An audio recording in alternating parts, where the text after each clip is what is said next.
이 시간 우리에게 주시는 하나님 말씀 보도록 하겠습니다. 하나님 말씀은 신약 성경 142면에 있는 요한복음 1장 9절로 12절 말씀입니다.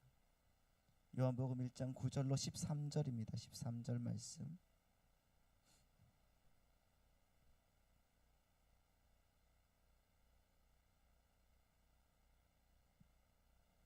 참빛 곧 세상에 와서 각 사람에게 비추는 빛이 있었나니 그가 세상에 계셨으며 세상은 그로 말미암아 지은 바 되었으되 세상이 그를 알지 못하였고 자기 땅에 오며 자기 백성이 영접하지 아니하였으나 영접하는 자 곧 그 이름을 믿는 자들에게는 하나님의 자녀가 되는 권세를 주셨으니 이는 혈통으로나 육정으로나 사람의 뜻으로 나지 아니하고 오직 하나님께로부터 난 자들이니라.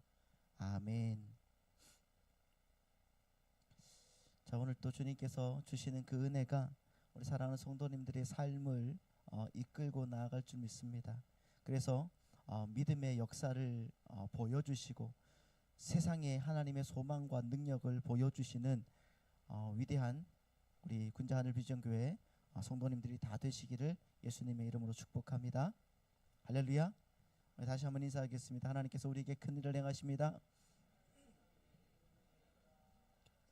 아멘. 아멘. 그렇습니다. 우리에게 큰 일을 행하십니다. 지금도 큰 일을 행하셨고요. 나를 구원해 주시고 나를 이끌어 주시는 그 주님의 그 큰 일이 여러분의 삶에, 가정에, 직장에, 사업장에 넘치기를 소망합니다. 아멘. 지난주에 우리 말씀을 증거하면서 전하면서 빛이 와서 어둠에 비쳤는데 어둠이 깨닫지 못했다라는 말씀을 봤습니다. 근데 여기에서 어둠이 뭐죠? 어둠이 누구예요? 세상이죠, 세상. 그러니까 빛이 세상에 왔으면은 세상은 밝아져야 되지 않습니까? 세상은 밝아져야 되는데 알아보지 못했다. 다시 말하면은 그것을 알지 못했다는 것은 그들의 눈이 그 빛을 인식할 수 없는 맹인임이 드러나는 것을 말씀하는 거예요. 그러니까 오늘 본문에서 어둠, 세상은 하늘과 하늘의 것을 인식하거나 구별하지 못하는 자를 말하는 거예요. 그래서 성경은 죄로 말미암아 하늘의 것으로부터 차단된 이 땅에 태어난 모든 인간들을 뭐로 부르는 거예요? 소경, 맹인, 앞을 못 보는 자라고 부르는 겁니다. 그런데 그렇게 하나님과 하나님 나라에 대해서 전혀 무지한 그 일련의 그 소경들에게 하나님의 아들이 직접 찾아오셔서 그들의 눈을 뜨게 해주시는 사건이 바로 무슨 사건이에요? 구원의 사건이라는 거예요. 그때부터 비로소 하나님과 하나님 나라에 대한 자각과 인식이 시작이 되는 거란 말입니다. 보십시오. 마태복음 1장을 보시면은 예수님이 태어나는 장면이 나오거든요. 그런데 예수라는 이름은 누구를 구원하러 오시는 그 분의 이름이라고 합니까? 누구를 구원하러 오시는 분의 이름이다? 자, 마태복음 1장 21절 말씀 보시죠. 한번 읽어볼까요? 시작. 아들을 낳으리니 이름을 예수라 하라. 이는 그가 자기 백성을 그들의 죄에서 구원할 자이심이라 하니라. 자기 백성을 죄에서 구원하러 오시는 분의 이름이 바로 누구라고요? 예수. 여기서 자기 백성이라고 하잖아요. 자기 백성. 그렇죠? 다른 백성이 아니라 자기 백성이라고 불러요. 여러분 성경을 읽으면서 잘 구별해서 읽어야 될 것이 있는데 그것이 바로 이 백성이라는 단어예요. 백성이라는 단어. 성경에서 백성이라는 게 이제 헬라어로 라오스라고 하거든요. 이 라오스라는 이 단어는 두 가지 뜻으로 쓰입니다. 첫 번째는 하나님의 구속사를 설명하시기 위해서 하나님께서 구속사를 설명하기 위해서 잠깐 선택하셨던 민족이 있어요. 그 민족이 누굽니까? 이스라엘, 민족적 이스라엘을 가리키는 거예요. 백성이라는 것. 자, 그러면 오늘 본문에 와서 9절, 10절, 11절 말씀을 보시면은 어떻게 나왔는지 보십시오. 참빛 곧 세상에 와서 각 사람에게 비추는 빛이 있었나니 그가 세상에 계셨으며 세상은 그로 말미암아 지은 바 되었으되, 맞지요? 세상은 그로 말미암아 지은 바 되었으되 세상이 그를 알지 못하였고, 11절 시작. 자기 땅에 오매 자기 백성이 영접하지 아니하였다, 이렇게 말하고 있어요. 여기 보시면은 자기 땅이라는 말이 나오고 자기 백성이라는 말이 나온단 말입니다. 여기서의 자기 땅은 약속의 땅 어디예요? 가나안 땅을 말하는 것이고, 자기 백성은 누굽니까? 이 가나안 땅에 살고 있는 민족적 이스라엘을 가리키는 거예요. 근데 그들이 하나님의 아들 예수를 영접했다 안 했다? 안 했다. 영접하지 않더라는 겁니다. 그리고 나서 12절 말씀을 보는 거예요. 12절 시작. 영접하는 자 곧 그 이름을 믿는 자들에게는 하나님의 자녀가 되는 권세를 주셨으니, 그러나 그 중에서도 하나님을 영접하는 자는 하나님의 백성이 되더라는 거예요. 근데 그렇게 아무도 영접하지 않는 가운데서 한 예수님을 영접하는 자들은 13절 말씀 보시죠. 13절 이는 혈통으로나 육정으로나 사람의 뜻으로 나지 아니하고 오직 하나님께로부터 난 자들이다. 자신들의 부모의 어떤 능력이나 아니면은 자기의 어떤 욕심이나 노력이나 눈썰미나 아니면 지식이나 열심에 의해서 그렇게 되는 것이 아니에요. 그렇게 되는 것이 아니라 하나님께로부터 난 자들만이 예수를 영접하더라는 거예요. 맞습니까? 따라서 구원자 예수에 의해서 구원을 받게 되는 하나님의 자기 백성은 결국 누구란 말이에요? 하나님에 의해서 미리 정해져 있다는 거예요.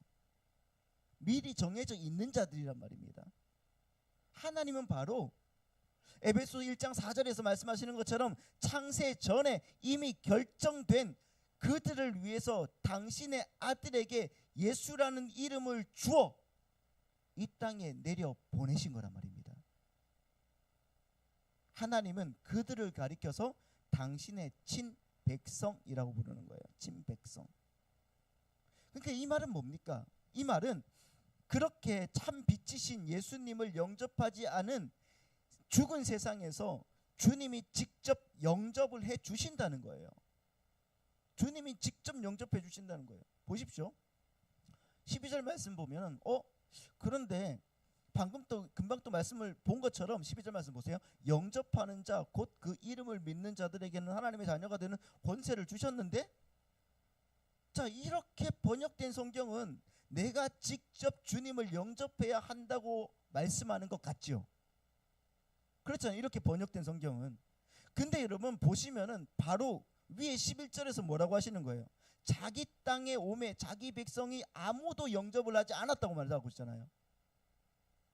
자기 땅에 왔는데 자기 백성들이 아무도 영접하지 않았는데, 그랬다면 바로 그 아래에 있는 절 12절 말씀은 12절에서 영접하는 자가 나타나면 됩니까? 안 됩니까? 안 돼요. 그렇지 않습니까? 아무도 영접을 안 했는데 갑자기 영접하는 자가 생긴다고요? 없어요. 그래서 보시면 12절에서의 그 영접하는 자, 이 영접하는 자는 그 이름을 믿는 자와 동일어가 아니라 그 이름과 동의어예요. 그 이름과 똑같은 거예요. 그리고 영접하다라고 번역된 단어는 이 뭐라고 하면 람바노, 그 람바노라는 말인데 그 뜻이 뭐냐고 하면 받다, 취하다, 가지다라는 뜻입니다. 그러니까 영접하는 자는 영접하시는 분, 영접하지 않는 자들을 받는 분이라는 거예요. 영접하지 않는 자들을 받는 분이고요. 영접하는 자는, 그러니까 받아들이지 않는 자를 받는 분이고요. 그리고 곧 그분의 이름을 믿는 자들이 나타났다는 거예요. 그 말을 다른 말로 바꾸면은 그리스도께서 영접하시자, 그리스도께서 취하시자, 그리스도께서 받으시자, 그 영접하는 자의 그 이름을 믿는 자들이 나타나서 하나님의 자녀, 하나님의 백성이 되더라는 겁니다. 이해가 되시죠? 제가 굉장히 지금 쉽게 설명을 해드린 거예요. 여러분의 선입견을 가지고 이 말씀을 보시면 안 된다는 거예요. 그러니까 좀 더 쉽게, 창세전에 택해진 하나님의 말씀을 알아먹는 자들이 빛을 보게 되고 그리스도가 자기 백성을 영접하시자 그들에게 믿음이라는 것이 부어지게 되고, 부어져서 그들이 진짜 믿음을 가지게 되고 주님의 영접 안에 들어가서, 그러니까 주님께서 받아들이심 안에 들어가서 하나님의 자녀, 하나님의 백성이 된 거란 말이에요. 즉 구원은 하나님의 뜻에 의해서만 주어지게 된다는 말입니다. 이 말의 뜻은 바로 그거예요. 내가 영접한다? 내가 받아들인다? 못해요. 사람이 함부로 할 수 있는 거 아니에요. 그러니까 인간 쪽에서 나오는 그 어떠한 인본주의적 수단도 인간을 구원으로 인도하지 못한다는 말입니다. 믿으십니까? 그거라는 말이에요. 사도행전에서도 바울이 복음을 전할 때 이 장면을 보시면은, 자 사도행전 18장 말씀 보시죠. 18장 9절 10절. 밤에 주께서 환상 가운데 바울에게 말씀하시되 두려워하지 말며 침묵하지 말고 말하라. 내가 너와 함께 있음에 어떤 사람도 너를 대적하여 해롭게 할 자가 없을 것이니. 시작. 이는 이 성 중에 내 백성이 많음이니라 하시더라. 이는 이 백성 중에 내 백성이 많다. 바울이 고린도 교회에서 이제 복음을 전하는데 그곳 사람들이 많이 예수를 믿고 침례를 받았단 말입니다. 그때 하나님께서 바울을 막 더 동요하시는 대목이거든요. 그러니까 고린도 교회에 아직 예수를 믿지 않는, 그러나 당신이 창세전에 택해 놓으신 당신의 백성들이 많이 있으니 그들 모두에게 복음을 전하고 다른 곳으로 가라는 거예요. 복음을 전하고 이제 다른 곳으로 가라는 거예요. 더 전하라는 거예요. 더 전하라는 거예요. 그곳에서의 백성, 여기서 백성이잖아요. 이 백성, 라오스는 민족적 이스라엘을 총칭하는 단어가 아니라 누구란 말이에요? 창세전에 선택된 하나님의 독특한 백성을 제한적으로 가리키는 말이란 말입니다. 바울은 그 말씀을 듣고 그 후로부터 고린도 교회에서 1년 6개월 동안 더 지내면서 하나님의 말씀을 가르쳤습니다. 그때 많은 사람들이 예수를 믿고 하나님의 자녀가 되었다는 거예요. 그들이 어떻게 하나님의 백성이 된 것인지가 같은 그 사도행전 13장 48절에 보면은 나오는데, 사도행전 13장 보십시오. 같이 한번 읽어볼까요? 시작. 이방인들이 듣고 기뻐하여 하나님의 말씀을 찬송하며 영생을 주시기로 작정된 자는 다 어떻게 됐다? 믿었다. 영생을 주시기로 작정된 자만 다 믿었다는 거예요. 복음을 듣고 예수를 믿어서 하나님의 백성된 자들은 모두 어떤 자들이란 말이에요. 그러면 하나님께서 창세 전에 영생을 주시기로 작정된 자들이란 말입니다. 그런데 그곳에 믿지 않는 자들도 있었겠죠. 물론 있었습니다. 그럼 그런 사람들은 그들은 어떤 사람들인 거예요? 그 사람들은 안 믿는 자는 하나님의 작정 속에서 빠져 있던 사람들이라는 거예요. 그래서 여러분, 아무리 똑똑하고 유식하고 많이 배운 사람이라도 창세전에 하나님의 작정 속에 들어있지 않는 사람들은 하나님의 복음을 이해하지 못하는 겁니다. 믿는다고 해도 엉뚱하게 믿는 거예요. 그래서 그런 사람들이 얼마나 많습니까? 자유주의자들, 여러분 신복음주의자들, 그리고 여러분 신사도주의자들, WCC, WEA 할 것 없이 교회 안에 얼마나 많은 복음을 이해하지 못하고 자기 마음대로 해석하는 사람들이 많은가? 생각을 해보셔야 돼요. 여러분 정말 경각심을 가지셔야 됩니다. 경각심을. 그들이 올바른 눈을 뜨게 해달라고 우리 정말 간절하게 기도하셔야 되는 겁니다.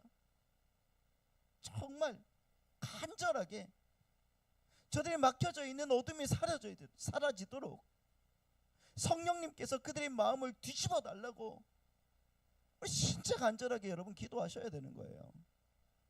할렐루야. 그들이 종국에는 이단이 되는 거죠.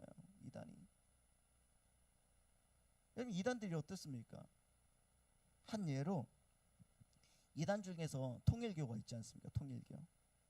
이게 통일교 원리 강론에 보면은 이 문선명이라는 사람이 재림 예수로 등장을 합니다.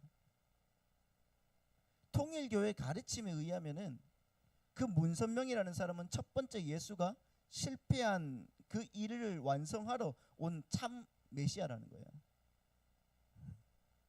그렇게 예수님이 이 땅에서 십자가에 죽었으니까 실패했다는 겁니다. 그 실패한 예수가 한 그 실패한 일을 완성하러 온 참 메시아라고 하는 거예요. 그들은 하와가 뱀에게 유혹을 당한 것을 하와가 뱀에게 강간당한 것으로 표현을 해요. 그래서 인류가 더러운 피가 인류는 더러운 피가 흐르는 죄인이 되었다는 거예요. 그래서 그렇게 더러운 피가 흐르는 죄인들이 구원을 받기 위해서는 깨끗한 피를 수혈받아야 된다는 겁니다. 그런데 죄인들을 구원할 수 있는 깨끗한 피는 오직 메시아인 문선명에게만 흐른다는 겁니다. 따라서 여자들은 문선명과 잠자리를 해서 성관계를 해서 자신들의 피를 깨끗하게 한 뒤에 다른 남자와 성관계를 해서 그 깨끗한 피를 전수해 줘야 된다는 거예요. 지금은 그 자칭 메시아가 죽었으니까 어떻게 바뀌었는지 또 연구해 봐야 되겠지만은, 여러분 이런 논리로 이만이라는 사람이 신천지를 세운 거예요. 그래서 자기가 메시아라는 겁니다. 자기가 성령이라고. 그런데 여러분, 그곳에 현직 대학 총장, 교수들, 장군들, 국회의원, 정말 높으신 분들이 부지기수로 앉아 있다면 여러분이 믿으시겠습니까? 어떻게 그런 허무맹랑한 소리에 그게 속아 넘어갈까 하고 생각되지 않으세요? 아닙니다. 여러분, 인간의 우매함이라는 것이 그 정도라는 거예요. 그 정도. 여러분 또 하나님이 은혜로 붙들어 주시지 않으면 그런 소리에 혹할 수 있었다는 겁니다. 여러분들이 싫어하시겠지만은 한마디만 하겠습니다. 어떤 분들은 정광훈 목사가 하는 말이 다 진리라고 하셔요. 그 정광훈 목사가 하는 말이 다 진리라고 하는데 생각을 해보십시오. 여러분, 샤머니즘에 무당에 푹 빠져있는 대통령과 영부인을 옹호하는 목사가 진짜 목사입니까? 그 속에 진리가 있겠습니까? 혹시 여러분들이 그 말에 현혹이 되어 있다면 얼른 빠져나오셔야 됩니다. 저와 여러분은 창세전에 하나님의 은혜를 입은 연고로 이렇게 믿음을 선물 받아서 하나님의 백성이 된 거예요. 하나님의 백성이 된 걸로 만족한 삶을 살아야지, 우리는 이 땅을 어떻게든 바꾸려고 발부둥 치는 자가 아니란 말이에요. 우리에게는 진짜 하늘나라가 있지 않습니까? 진짜 소망의 나라가 있는데 왜 자꾸 여기에 머물러 있으려고 하냐 말이에요. 그러니까 기복주의, 신비주의, 세속주의, 모두 여러분 창세전에 택함받지 못한 하나님의 작정 속에서 벗어난 이들의 엉터리 작품이라는 것을 여러분 잊지 마시고 살아셔야 되는 겁니다. 저는 진짜 우리 성도님들이 다 하나님의 택함받은 백성으로 함께 하나님의 나라에 갔으면 하는 마음으로 진짜 여러분 노심초사 그렇게 기도하고 있습니다. 우리 성도님들도 기도해 주십시오. 제 마음 아시죠? 모르십니까? 알았으면 좋겠습니다. 아멘. 계속 보시죠. 여러분, 성경은 계속해서 그렇게 하나님의 은혜로 주님을 영접하게 된 자들은 하나님께서 어떻게 주신다? 권세를 주신다고 말씀하고 있어요. 12절 말씀을 다시 한번 보시죠. 같이 다시 한번 크게 시작. 영접하는 자 곧 그 이름을 믿는 자들에게는 하나님의 자녀가 되는 권세를 주셨으니 라고 말해요. 권세. 여기서 여러분 권세라고 번역된 이 단어가 뭐냐고 하면 엑수시아라고 말해요. 엑수시아. 권리, 권위, 선택의 자유, 이렇게 사전에 이제 나와 있더라고요. 선택의 자유라고 되어 있는데, 여러분 이 헬라어에는 권세라고 번역할 수 있는 단어가 세 가지가 있습니다. 세 가지가. 이 단어들은 모두 영어의 그 파워에 해당하는 단어들이에요. 번역이 가능한 단어입니다. 먼저 이 권세라는 단어 중에서 하나가 뭐냐고 하면은 크라토스라는 단어가 있어요. 크라토스. 이거는 그 정치적 형태의 권세예요. 그래서 영어의 데모크라시, 그게 뭐죠? 이 영어의 데모크라시라는 게 민주주의. 그리고 아리스토크라시가 뭐죠? 귀족주의. 그리고 테오크라시라면 신정주의라고 말하는 거예요. 그 모노클라시라고 있는데 독재 정치라는 거예요. 이런 단어들이 여기에서 파생이 된 겁니다. 그러니까 이 크라토스라는 단어는 여러 형태의 정치적 권세 혹은 통치의 권세를 나타내는 말을 의미해요. 그리고 두 번째는 두나미스라는 단어가 있어요. 두나미스. 여러분 많이 들어보셨죠? 두나미스라는 단어가 있는데 이 말은 폭발적이고 이적적인 능력을 말하는 거예요. 폭발적이고 이적적인 능력. 그 단어에서 뭐가 나왔냐고 하면은 뭐가 나왔을까요? 두나미스, 다이나마이트가 나온 거예요. 그리고 다이나믹, 뭐 이런 단어. 그리고 다이나모, 이게 뭐지 않습니까? 발전기라는 뜻이에요. 발전기. 이 같은 단어들이 파생된 겁니다. 이 단어도 역시 힘, 권세, 권위 이렇게 번역이 되는 단어예요. 그런데 오늘 본문에 쓰인 단어는 엑수시아라고 해요. 엑수시아. 이 엑수시아라는 단어는 권위라는 말을 써요. 권위. 이 단어가 뭐냐면은 어떤 이적적인 능력이나 힘 아니면 그 정치적 권세 등을 말하는 것이 아니에요. 이 말은 신분적 격상으로 말미암아 주어지는 권위를 말하는 거예요. 신분적인 격상으로 말미암아 주어지는 권위. 그러니까 우리가 예수 그리스도를 영접하는 순간, 예수 그리스도가 우리를 영접해 주시는 순간 우리에게는 하나님의 자녀라는 뭐가 생긴 거예요? 권위가 주어지게 된 겁니다. 그러니까 여러분 잘 들으십시오. 이 엑수시아라는 단어는 책임과 의무를 수반하는 단어란 말이에요. 우리에게 그 권위가 주어졌다는 것은 우리에게는 책임도 있고 의무도 있는 거예요.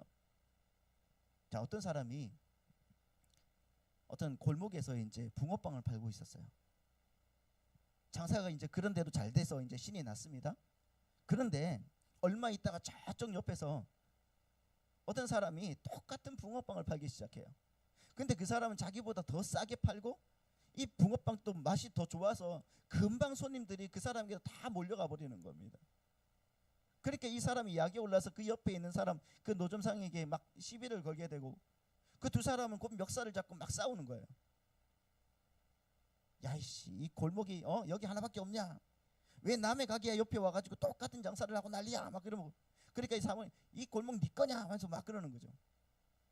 그러면서 계속 시비를 걸고 싸우다가 이게 또 이제 결판이 나지 않으니까 이 두 사람이 서로 열심히 선의의 경쟁을 하기로 하고 값도 내리고 이제 품질도 더 좋은 이제 붕어빵을 만들어서 같이 팔기 시작합니다. 그런데 그 골목에 또 다른 붕어빵 장사가 나타난 거예요. 그 사람은 간판을 하나 딱 서가지고 손수레를 막 이제 붙이고 왔는데 뭐냐고 하면은 그 간판에 우리 집은 잉어빵입니다 이러는 거예요. 그 잉어빵을 파는데 우리 집은 저 두 사람의 빵과는 질적으로 다르다는. 우리는 미제 버터에 국산 밀가루를 쓰고 안고도 저 사람들보다 2배나 더 넣습니다. 이렇게 쓰여져 있는 거죠. 그러니까 이제 손님들이 전부 다 그 가게로 몰려가는 겁니다. 어떤 일이 일어났겠어요? 세 사람이 이제 멱살을 잡고 이제 싸우기 시작하는 거예요. 그런데 저기 저 골목에서 검정색 승용차가 마이바흐가 다 이렇게 한 데가 오더니 그 붕어빵 장사한테 딱 멈추는 거죠. 그래서 내려서 하는 말이 청와대에서 왔습니다. 대통령께서 당신을 국무총리로 임명하셨습니다. 당신은 다음 달부터 대한민국의 국무총리입니다. 이렇게 말하는 거죠. 그랬다고 칩시다. 말도 안 되지만 에? 하나님께서 우리에게 주신 그 은혜가 그거라는 거예요. 자, 뭐 국회 청문회는 어떻게 통과하고 그런 말 하지 마시고 아무튼 그렇게 생각을 하셔요. 아무튼 당신은 국무총리로 임명받았으니까 다음 달부터 국무총리입니다. 총리 관저로 가시죠. 이랬을 때 그 사람이 여전히 붕어빵 가게 그 자리 때문에 다른 사람들과 멱살 잡고 싸우겠습니까? 네, 아니겠죠. 그 사람은 이제 사회적 체면을 고려해야 되는 사람이 되었다는 거예요. 그 사람은 다른 사람을 불러 세워. 다른 그 두 사람을 불러 세우는 거예요. 야, 이 사람들아, 뭘 그런 사소한 걸 가지고 싸우고 그래. 여기 내 손수레 있잖아. 이거 네가 갖고, 이 연탄 난로는 네가 갖고 다 가져. 그래, 싸우지 말고 사이좋게 장사 잘해. 정상적인 이성을 소유한 사람이라고 하면 모두 다 이러한 반응을 보이겠죠. 그 사람이 붕어빵 장수에서 국무총리가 되면서 국무총리의 권위를 받게 되는 거예요. 그 권위는 그에게 국무총리다운 삶을 요구하는 겁니다. 그래야 그가 그 권위에 맞는 사람으로 사는 것이니까요. 맨날 예전과 같이 나는 뭐 그냥 갈래 하면서 그렇게 끌고 멱살 잡고 싸우기만 하면 되겠습니까? 그리고는 그에게는 동시에 크라토스랑 함께 주어지는 정치적 권세도 함께 주어지죠.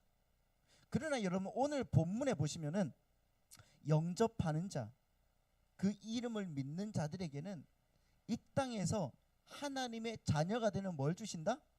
권세, 하나님의 자녀로서의 책임과 의무, 엑수시아만 주어지더라는 거예요. 엑수시아. 두나미스, 권능이나 크라토스, 정치적 권세는 우리가 언제 받는 거예요? 저기 새하늘과 새 땅에 가서 우리에게 주님께서 주신다는 겁니다. 그때 주어지는 거예요. 근데 대부분의 신자라고 하는 사람들이 하나님께, 하나님 나는 두나미스 주시고 크라토스를 달라고 떼를 쓰는 거예요. 하나님께서 이 땅에서 우리에게 주시는 것은 엑수시아예요. 엑수시아. 물론 여러분, 필요에 따라서 성도들에게 두나미스나 크라토스가 주어질 때도 있습니다. 그러나 진짜 1차적으로 우리 성도들에게 주어지는 것은 책임과 의무가 따르는 신분적 권위, 엑수시아라는 거예요. 그러니까 주님께서 말씀하신 것이 무엇인지를 알아듣는 자들은 때로 실패하고 실수를 할지언정 그렇게 성경에서 요구하고 있는 자신의 신분에 맞는 삶을 경주하게 되는 거예요.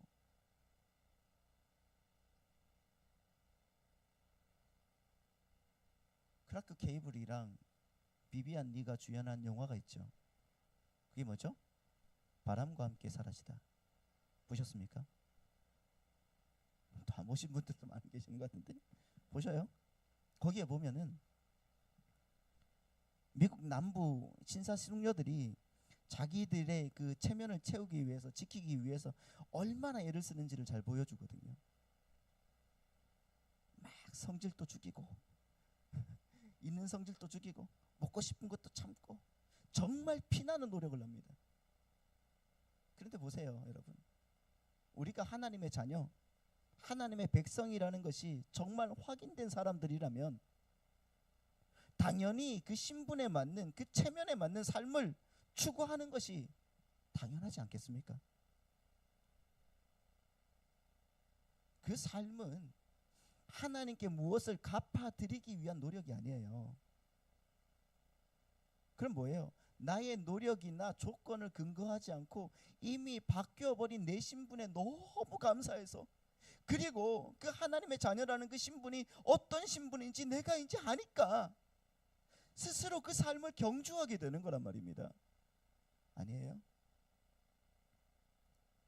신데렐라가 어려서 부모님을 잃고 괴모와 언니들에게 구박을 받았지 않습니까? 그래서 신데렐라가 이제 무도회에 가고 싶은데 무도회에 못 가서 뭐 이렇게 하고 있다가 어떻게 무도회에 갔는데 이제 왕자의 눈에 들어가지고 이제 그 신분이 부엌대기에서 이제 왕자비로 이제 승격이 됐잖아요. 근데 이 왕자비가 되었는데 여전히 신데렐라가 예전의 삶에 머무른다면 여러분 그 왕자비의 자리에서 계속 있을 수가 있겠습니까? 신데렐라 이야기는 그 이유가 중요한 거예요. 그렇지 않습니까? 난 예전처럼 그렇게 막 나가면서 살래. 정치도 안 하고 왕자도 안 돌보고 내 마음대로 살 거야. 그러면 여러분 그 삶은 파탄입니다.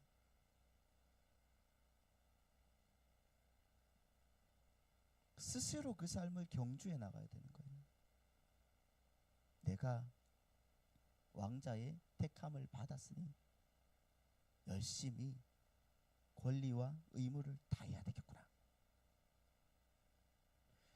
그 속에 고난이 있고 그 속에 고통이 있고 신경질 나는 그런 일들도 있고 배우자가 막 속을 새기고 자식들이 막 속을 뒤집어 놓는 일이 있겠지만은 막 어떤 사람들이 막 선을 넘어가지고 내 마음을 막 뒤집어 엎고 막 그렇겠지만은 예수님께서 육체의 고난을 받으시고 십자가의 죽으심으로 성령으로 부활하신 것처럼 예수님의 영접을 받은 우리 성도들은 예수 그리스도의 십자가의 삶을 통과해서 이 육신의 죄를 죽이고 사람의 뜻을 쫓아 살지 않고 하나님의 뜻을 쫓아 살게 된다는 거예요.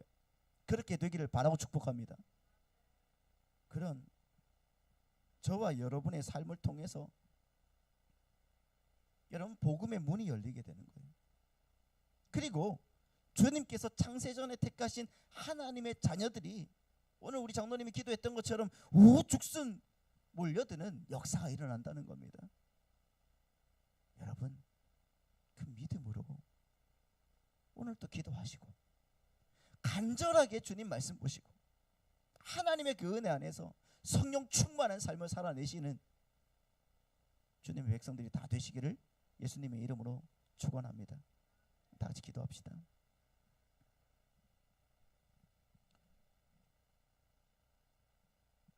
여러분들을 자꾸 뒤집어 놓는 건 무엇입니까?